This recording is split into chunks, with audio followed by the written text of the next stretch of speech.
یہ علیمہ صاحبہ کے اوپر انڈا پھینکا گیا. اب آپ کئی چیزوں کے یعنی شاہد ہیں کہ یہ اس طرح سے چیزیں ہوتی ہیں. وہ 2 خواتین تھیں, انہوں نے کہا جی وہ کے پی سے آئی تھیں, انہیں غصہ تھا کہ ان کا کوئی کام نہیں ہوا, یا سرکاری ملازمین ہوں گی اور ان کا مطالبہ نہیں سنا گیا یا سوال نہیں, تو اس کے نتیجے میں پھر وہ انڈا پھینک کے بھاگ گئی. پاکستان میں بدقسمتی یہ ہے, خصوصاً پولیٹیکل کلچر میں, کہ پاکستان میں انصاف پر توجہ نہیں دی جاتی, انتقام اور تذلیل پہ فوکس کیا جاتا ہے. تو ہمیں جتنے بھی واقعات ہیں ان کے اندر اسی چیز کو اگر ہم ایکسپلین کریں تو بڑی اچھی طریقے سے سمجھ آ سکتی ہے کہ انصاف کسی کی ترجیح نہیں ہے, انتقام اور تذلیل جو ہے وہ فوکس ہے.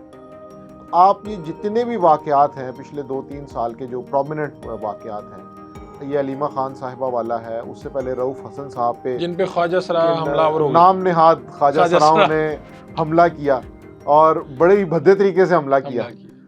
یہ جب آپ انصاف کی بجائے تذلیل اور انتقام پہ آ جائیں اور اس کے اندر پھر ریاستی بو بھی شامل ہو جائے تو آپ نے میرے کہیں پہ بات بھی پھر اس وجہ سے معاملہ جو ہے وہ خراب ہو جاتا ہے. پھر اس چیز کو جس طرح سے پلان کیا جاتا ہے, وہ چونکہ ہم سب جرنلسٹ ہیں, چیزوں کو دیکھتے ہیں, نوٹ کرتے ہیں, بیک گراؤنڈ ڈسکشنز میں کئی چیزیں ہمیں پتہ چلتی ہیں, تو وہ پیٹرنز جب آپ فالو کریں تو آپ کو پتہ چل جاتا ہے.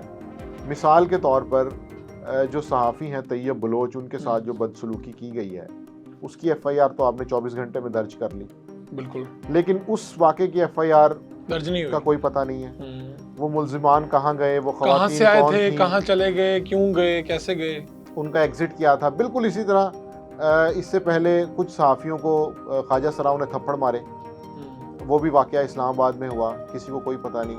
پھر یہ ہے کہ یہ جو رؤف حسن صاحب والا واقعہ ہوا تھا کہ جس کے اندر فیبریکیٹڈ خواجہ سرا جو ہے وہ نام نہاد خواجہ سرا, کیوں کہتے ہیں, اس کی وجہ یہ کہ سی سی ٹی وی فوٹیج کو اگر آپ دیکھیں تو پتہ چلتا ہے کہ وہ انہوں نے بھیس بنایا تھا. یعنی یہ تو خواجہ سراؤں کی بھی توہین ہے. ان کا بھیس بنا کے جب آپ نے کسی کو ریڈیکیول کرنا ہو, کسی کی تذلیل کرنی ہو, کسی کو نیچا دکھانا ہو, تو پھر اس طرح کی حرکتیں کی جاتی ہیں. تو آپ پیٹرن آپ نے کہا جس طرح سے وہ گاڑی کا پتہ چلا جی کرائے کی ہے یہ وہ, تو آپ کو کہانی سمجھ آ گئی ہے کہ جو خواجہ سرا تھے کم و بیش اسی طرح کے یہ خواتین تھیں. جی, اور میرا خیال ہے کہ یہ خواجہ سرائی پاکستانی سیاست میں بند ہونی چاہیے. اللہ کرے جی بند ہو. یہ شروع ہوئی ہے کہیں پہ مذہب کے نام پہ کسی پہ انڈے اور جوتے اور گولی اچھالتے ہیں, اور کہیں پہ سیاسی انتقام کے, آپ سیاسی انتقام ہی کہیں گے. بنیادی مسئلہ یہ ہے کہ آپ نے اس لائن کو بلر کر دیا ہے کہ جہاں پر آپ نے اختلاف کو ہضم کرنا ہے یا برداشت کرنا ہے. آپ یہ چاہتے ہیں کہ میری بات سنی جائے لیکن کسی اور کی بات نہ سنی جائے.